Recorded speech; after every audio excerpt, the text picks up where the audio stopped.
Kiss is one of the biggest rock bands in history. They've sold over 100 million records, built an empire out of makeup and merchandise, and toured the world with one of the most spectacular stage shows in rock. But behind the flames, fireworks, and face paint, there's been a revolving door of guitar players. From Ace Frehley to Bruce Kulick, Vinnie Vincent to Mark St. John.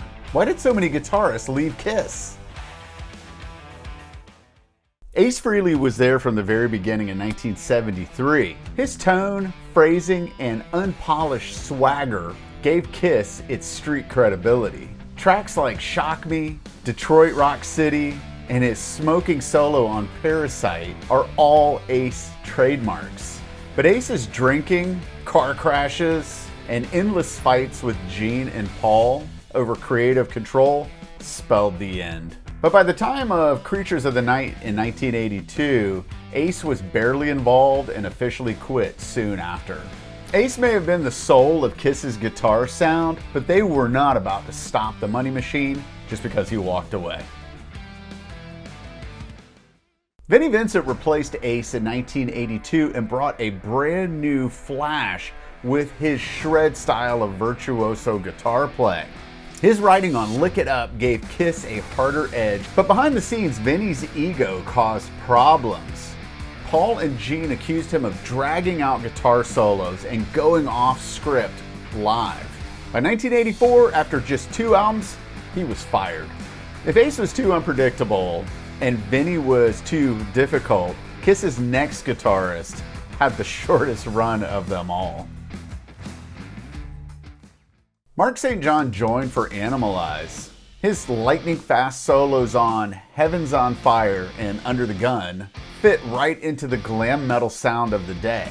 But the guy had some bad luck as he developed a rare arthritic condition that left him unable to play. In less than a year's time, he was gone. Now, while Mark's story is tragic, the next guitarist would keep Kiss steady for over a decade. Bruce Kulick came in 1984 and stayed until 1996. Reliable, versatile, and drama-free, Bruce gave Kiss a much-needed anchor. His solos on Tears Are Falling, No No No, and Unholy are some of the band's finest, in my opinion. But when the Big Money reunion tour came calling, Bruce was let go so that Ace and Peter could come back in makeup. It wasn't personal. Just business. Bruce gave Kiss consistency, but in the end, nostalgia was more profitable than loyalty. After the reunion faded, Ace left again in 2002. That's when Tommy Thayer stepped in. He had already been working behind the scenes, from writing songs to managing tour responsibilities. When Ace quit for good, Tommy was handed the Spaceman makeup. Fans remained divided on that. Some said it was sacrilege. Others accept him as part of the Kiss machine. But for Gene and Paul, Tommy is the perfect company man. Tommy may have been controversial, but he's now been in Kiss longer than Ace was. And did you know that not every Kiss guitar part was even played by an official band member? Kiss has a long history of guitarists stepping in to save the day when members couldn't or wouldn't deliver. Bruce Kulick's older brother, Bob Kulick, was repeatedly asked to come in and take care of Ace Frehley's guitar parts when Ace Frehley tended to be MIA. Alice Cooper's right-hand man, Dick Wagner, played on Destroyers and then later on Revenge in 1992. Now, Kiss made some rather strange choices with guitarists in the studio. Jazz and blues virtuoso Robben said that when he was asked into the studio by Kiss, that was one of the strangest gigs he had ever encountered in his life. And while you might think that guitar solo in Exciter is Vinnie Vincent, it was actually Rick Derringer. Steve Ferris of Mr. Mister played the solo on Creatures of the Night itself, a track often misattributed to Ace. And even Eric Carr, best known as Kiss's drummer, occasionally picked up guitar or bass in the studio to add riffs and overdubs, showing just how many hands shaped Kiss's sound.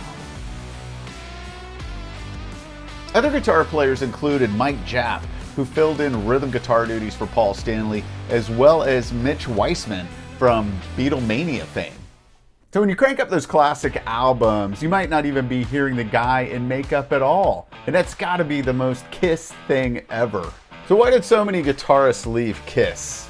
Ace's self-destruction, Vinnie's ego, Mark's health, all show one thing. In Kiss, nobody is bigger than the brand. Gene and Paul always run the show, and the makeup always survives, even if the person wearing it doesn't.